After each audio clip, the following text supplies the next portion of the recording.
Hi, it's me again with CorelDraw tips and tricks. Somebody sent me this town scene and this block letter eight, which I actually have, and that helps a lot. And they wanted, from what I can gather, they want to do something like this. It's pretty cool. I don't know what it represents, but for the one I'm doing it for, this is a bitmap, and it will not work because it's got, it won't work basically for most things, is if we look, it's got a background. This will be an easy trace. So we're just going to go to trace bitmap, outline trace clip art. I use that like 99% of the time. I'm going to say okay. And now you can see that it has no background. So that'll work.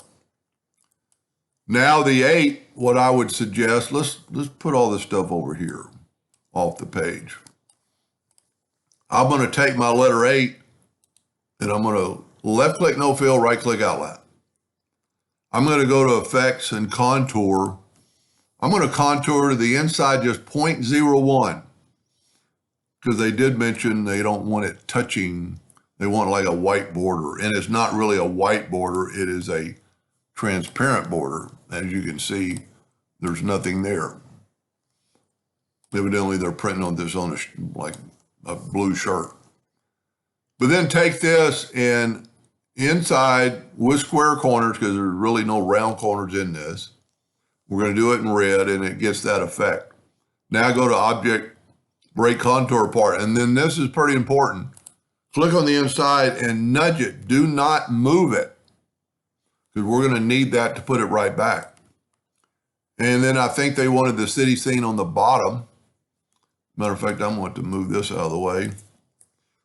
And I'm going to double my nudge factor to 15. That won't hurt me because I can nudge this right back without clicking but once. So now what I want to do is take this item again and make a duplicate of it. And I really don't want it on the page, but it should work. I'm going to get the 2-point line and go from there to there.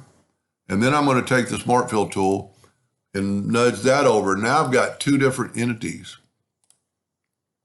I'm going to select them both, and I'm going to left click, right click. I'm going to put the town in here. And I don't know if this is just a town per se, or if it's a real town. I don't know if they're using it for some other reason. I'm going to stretch it out, which you could do with buildings to make it look a little better. And then I've got the town selected. I'm going to hold down the shift key and select that bottom part of the 8, and then I'm going to go intersect. And what that did that right there, and I can take my Smart Fill tool, and you could color this in with any color. We'll go ahead and make it black. And we can move this out of the way now. Now I'm going to take this top part, and they just said they wanted some some slanted lines. I'm going to make least lines long enough to encompass all. I held down the control button. I'm going to make it black by right clicking. I'm going to change it to something other than a hairline. And this is where they can figure out what they want to do. Let's make it a little bit thicker this time. And that line is still, if you notice, it's still at 0 inches wide because it's a hairline until we convert it to a outline, which we don't really have to in this case. Control D and make a duplicate, and I'm going to nudge it over just a little bit. And then I'm going to Control D. Doesn't really matter if it's on a slant, but what you can do to get them all even is select them all and hit T on your keyboard to put it at the top. You've got to group it together, and then you want to rotate it. And just rotate it to wherever you think is good. I'm going to get this out of the way a little bit more. And I'm going to bring in my lines and put them right, as long as I get them in there. And then I'm going to select both items, and I'm going to intersect those. And if you look, we've got separation. For some reason, it made them a hairline again. we could change them back now and make them whatever thickness you want. I've seen that before, but I don't really know why it did it. Now, the reason I contoured is because now when we nudge this over and our lines over, they're not touching. None of my lines are touching, and there's a border. Let me get that yellow box. Whoop. Get my yellow box, make it a little bit bigger, bring it over. You can see that it's transparent. Now, what you could also do is make the outside line. You actually have to see it's block letter, and it's easier just go to object, convert it to a curve, and then you get this. And I would make them either thicker or the same size as those other lines.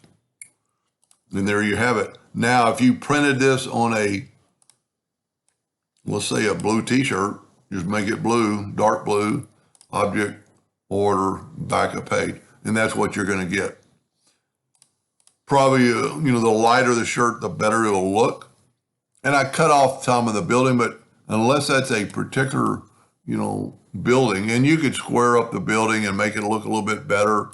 I didn't take any time to play around with the shape of the building. We could bring this over here, actually delete these nodes, go up here and go right click and turn them into a line, and actually take them, select both those nodes, go right up here to a line vertically, say okay, and that way it made it like that. So you could play around, maybe take these two nodes, right click and turn them into a line, and then take them and align these horizontally, and you have more of a building look.